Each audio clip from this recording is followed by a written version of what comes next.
नमस्कार, मैं अविनाश कुमार। आप देख रहे हैं ताजा समाचार। अभी हमारे बीच वीरेंद्र सिंह राठौर हैं, जो सचिव राष्ट्रीय कांग्रेस के प्रभारी औरंगाबाद जिला के हैं, और अभी हम उनसे जुड़ते हैं और बातचीत करते हैं, कुछ जानने का प्रयास करते हैं। ताजा समाचार में आपका बहुत बहुत स्वागत है सर जी। नमस्कार अविनाश जी, सभी श्रोताओं का हार्दिक स्वागत, धन्यवाद। और देव के पावन धरती में आपका हार्दिक अभिनंदन और स्वागत है। बहुत बहुत धन्यवाद। ये बिहार में जो विधानसभा का चुनाव चल रहा है सर जी, तो इसमें उप मुख्यमंत्री का दावेदार राजेश कुमार जी और भी हैं दावेदार, तो इसमें आप क्या कहेंगे? देखिए, महागठबंधन ने बैठ करके ये फैसला लिया कि महागठबंधन की सरकार बनने के बाद प्रदेश में तेजस्वी यादव मुख्यमंत्री का चेहरा होंगे। विधिवत रूप से कांग्रेस ने और सभी महागठबंधन के दलों ने बैठ करके इस फैसले को बिहार की जनता के सामने सार्वजनिक किया।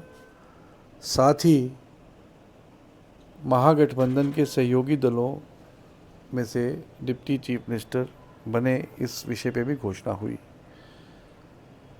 कांग्रेस पार्टी क्योंकि महागठबंधन की प्रमुख हिस्सेदारों में से है, तो निश्चित रूप से कांग्रेस पार्टी की ओर से भी उप मुख्यमंत्री सरकार बनने के बाद बनाए जाएंगे। और मैं समझता हूं कि औरंगाबाद ज़िले का ये सौभाग्य है कि हमारे प्रदेश कांग्रेस कमेटी के अध्यक्ष आदरणीय राजेश राम जी, वो औरंगाबाद ज़िले से आते हैं और कुटुंबा विधानसभा से कांग्रेस के प्रत्याशी के रूप में तीसरी बार चुनाव मैदान के अंदर हैं। बहुत ही सीनियर लीडर हैं, 2 बार वो यहाँ से विधायक रहे। उससे पूर्व में कई टर्म उनके पिताजी, जो कांग्रेस के बड़े सीनियर लीडर रहे, उन्होंने इलाके की सेवा की। वैसे तो अलग अलग किस्म की खबरें पत्रकार साथियों के माध्यम से, जनता के सामने से भी, मीडिया के साथियों के थ्रू भी सुनने को मिलती हैं, पर मैं ये कह सकता हूँ ऑल इंडिया कांग्रेस कमेटी के सचिव के नाते कि सरकार के अंदर कुटुंबा विधानसभा, या मैं औरंगाबाद ज़िले की बात करूं या कुटुंबा विधानसभा की बात करूं, गठबंधन में सबसे ताकतवर जो चिन्हित 1-2 विधानसभाएं पूरे बिहार में होंगी, उनमें से एक औरंगाबाद ज़िले की विधानसभाएं भी होंगी। कुटुंबा के लोग सबसे ज़्यादा ताकत का अनुभव महागठबंधन की सरकार में अगर कोई विधानसभा करेगी तो कुटुंबा करेगी। एक सवाल है सर जी कि राजेश राम कुटुंबा के वर्तमान विधायक और कांग्रेस के प्रदेश अध्यक्ष हैं, तो क्षेत्र में कितना विकास किए हैं, इसके बारे में हम आपसे जानना चाहेंगे। देखिए, प्रभारी होने के नाते मुझे क्षेत्र में और लोगों से मिलने का मौका मिला। विपक्ष में रहने के बावजूद औरंगाबाद ज़िले की अगर मैं बात करूं, तो दोनों ही हमारे विधायकों ने, चाहे वो औरंगाबाद में आनंद शंकर हों और कुटुंबा के अंदर राजेश राम जी हों, उन्होंने बहुत ही मेहनत से लोगों के अंदर जो प्रमुख समस्याएं थी, उनको लेकर के विकास कार्य कराने का काम किया। चाहे वो सड़कों के निर्माण की बात हो, चाहे वो पुलों के निर्माण की बात हो, या पंचायतों के अंदर फंड्स पहुँचाने के डेवलपमेंट की बात हो, लगभग हर पंचायत को विकसित करने का काम जो है वो आदरणीय राजेश राम जी ने यहाँ पे और औरंगाबाद के अंदर आनंद शंकर जी ने करने का काम किया है। हाँ, मैं कह सकता हूँ क्योंकि विपक्ष में रहे हैं, कुछ छुटपुट समस्याएं ज़रूर बाकी रही होंगी, परंतु मुझे खुशी इस बात की है कि अब वो सारी कमियां इसलिए भी दूर होंगी क्योंकि कांग्रेस पार्टी ने प्रदेश कांग्रेस कमेटी के अध्यक्ष कुटुंबा विधानसभा के प्रत्याशी को बनाने का काम किया है। और अब सरकार के अंदर भागीदारी, हिस्सेदारी और ताकत, क्योंकि डेवलपमेंट सत्ता और ताकत के साथ जुड़ी चीज़ है, और निश्चित रूप से पूरी ताकत और पूरी सत्ता कुटुंबा की जनता निश्चित रूप से इस चुनाव के बाद महसूस करेगी। और मुझे लगता है कि वो ताकत हर तरीके से, चाहे वो रोज़गार की बात हो, चाहे वो ग्राम पंचायतों के अंदर विकास कार्यों की बात हो, या अन्य मुद्दों की बात हो, निश्चित रूप से इस बार जो है वो कुटुंबा के लोग को महसूस होने का काम निश्चित रूप से होगा। और एक सवाल है सर जी कि टंडवा में पुनपुन उद्गम स्थल है, वहाँ पे रोड जो है, मुख्य मार्ग समझे जो नवीनगर को जोड़ती है जिला को, वो आज तक अभी तक रोड बना नहीं है। और कम से कम लगता है कि बहुत बार मैंने न्यूज़ निकाला लेकिन आश्वासन ही रह गया। इसमें आप क्या कहेंगे?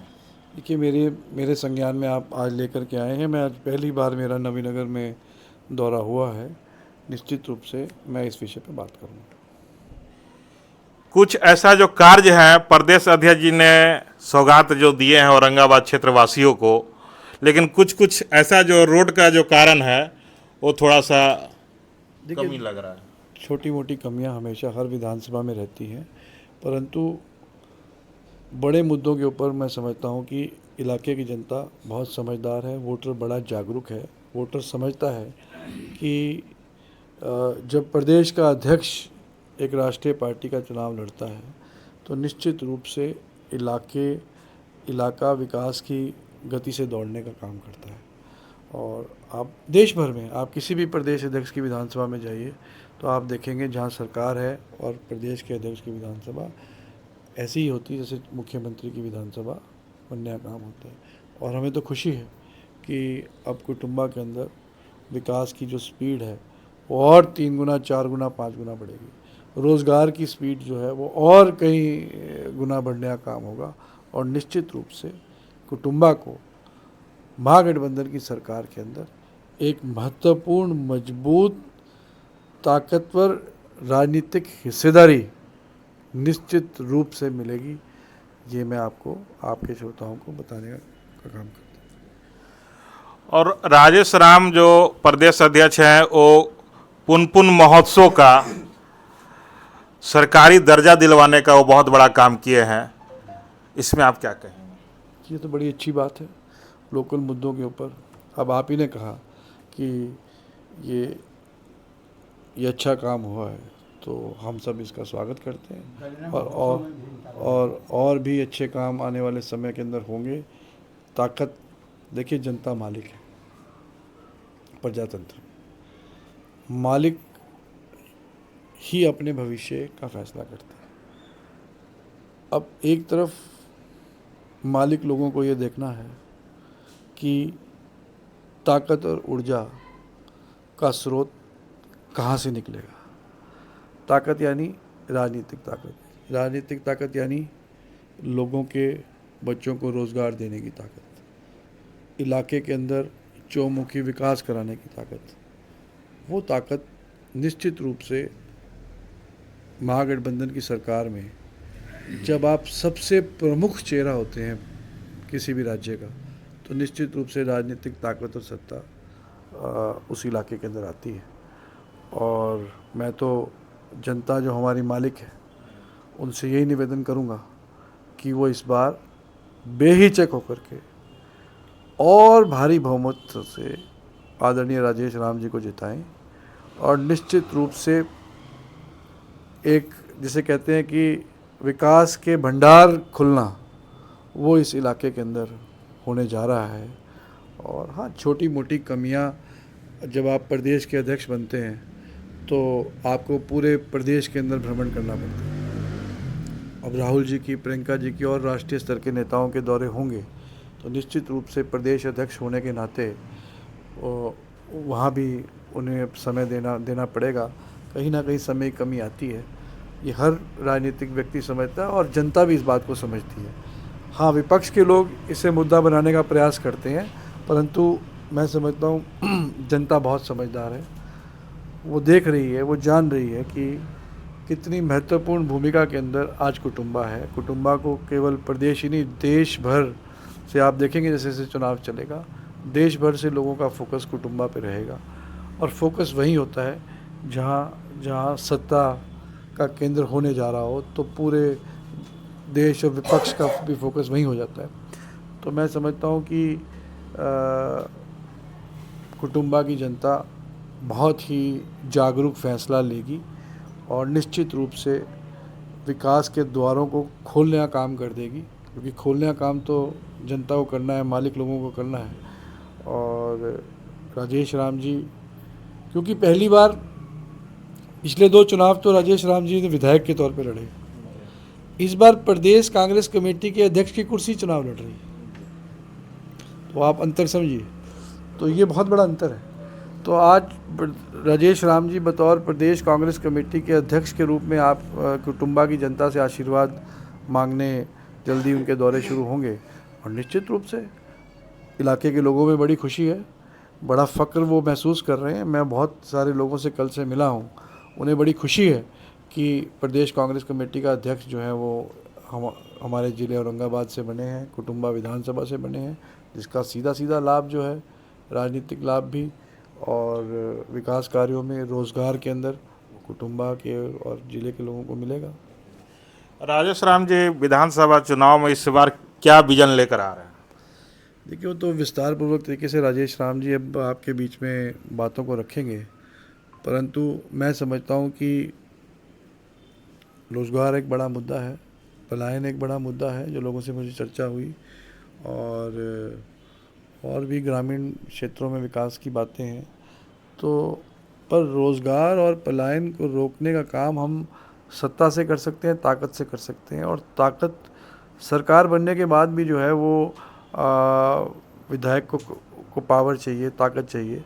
मैं समझता हूँ यहाँ तो सब कुछ तय सा ही है कि प्रदेश कांग्रेस कमेटी के अध्यक्ष को जैसे ही कुटुंबा के लोग विधायक बनाएंगे और सरकार महागठबंधन की बनेगी, तो सारी ताकत जो है वो कुटुंबा के जनता लोग, मालिक लोगों के पास पहुंचने का काम हो जाएगा। हमारे चैनल के माध्यम से क्या संदेश देना चाहेंगे औरंगाबाद जिले वासियों को? मैं औरंगाबाद जिला वासियों को यही संदेश देना चाहूँगा कि महागठबंधन ने 6 की 6 विधानसभाओं के ऊपर बहुत बेहतरीन जो है वो प्रत्याशी दिए हैं। सामाजिक न्याय और सामाजिक समीकरण अगर किसी राजनीतिक दल ने पूरे औरंगाबाद ज़िले के अंदर, पूरे बिहार भर में करने का काम किया है तो वो महागठबंधन के साथियों ने किया। आप देख सकते हैं एक सीट पर चंद्रवंशी समाज से हमारे कैंडिडेट हैं, एक सीट के ऊपर कुशवाहा समाज से हमारे कैंडिडेट हैं, एक सीट पे हमारे दलित कैंडिडेट चुनाव लड़ रहे हैं, एक सीट पे हमारे राजपूत कैंडिडेट चुनाव लड़ रहे हैं, एक सीट पे यादव कैंडिडेट चुनाव लड़ रहे हैं, एक सीट पे मुस्लिम कैंडिडेट चुनाव लड़ रहे हैं। तो आप बताइए, इससे बेहतरीन सामाजिक न्याय और सामाजिक समीकरण जहां फॉरवर्ड, बैकवर्ड, दलित, मुस्लिम, ईबीसी, ओबीसी सब एक कितनी संयुक्त सोच के साथ सभी समाज को आगे बढ़ाने की सोच, महागठबंधन की सोच के साथ सभी कैंडिडेट लड़ रहे हैं। मैं आपके श्रोताओं के माध्यम से औरंगाबाद की सम्मानित जनता को यही अपील करूंगा कि सभी 6 सीटों पर महागठबंधन के सभी प्रत्याशियों को वो विजयी बनाएं। पिछले विधानसभा चुनाव में भी जब मैं सह प्रभारी था बिहार का, तब भी महागठबंधन को बड़ा आशीर्वाद औरंगाबाद ज़िले की सम्मानित जनता ने दिया था। उस समय मैं अपील मैंने की, लोगों ने अपना आशीर्वाद दिया और बेहतरीन नतीजे महागठबंधन के पक्ष में पिछले चुनाव में भी आए, और मुझे पूरी उम्मीद है और इस बार तो ताकत कई गुना बढ़ गई है अब औरंगाबाद ज़िले में, क्योंकि प्रदेश के अध्यक्ष औरंगाबाद से बन गए हैं। तो इस बार तो पूरे ज़िले की जनता जो है वो पूरा जोर लगा करके जो है वो यहाँ पर करने का काम करेगी। और आप देख सकते हैं कि हमारे सांसद कुशवाहा साहब भी वो बहुत मेहनत कर रहे हैं, और सभी लोगों ने पिछले पार्लियामेंट के चुनाव में भी जो है अभय कुशवाहा जी को अपना आशीर्वाद दिया था। इस बार भी सामाजिक समीकरण और जो सामाजिक न्याय की बात महागठबंधन ने की है उसको चरितार्थ करने का काम भी औरंगाबाद की सम्मानित जनता के सामने रखा है। तो मुझे पूरा विश्वास है 6 की 6 सीटों पर जो है सभी महागठबंधन के हमारे साथी इसके अंदर अपना पूरा योगदान देंगे और जनता जिताने का काम करेगी। चलिए, हमारे चैनल में जुड़ने के लिए आपको बहुत बहुत धन्यवाद। बहुत बहुत धन्यवाद। ताज़ा समाचार के सभी श्रोताओं को भी बहुत बहुत धन्यवाद।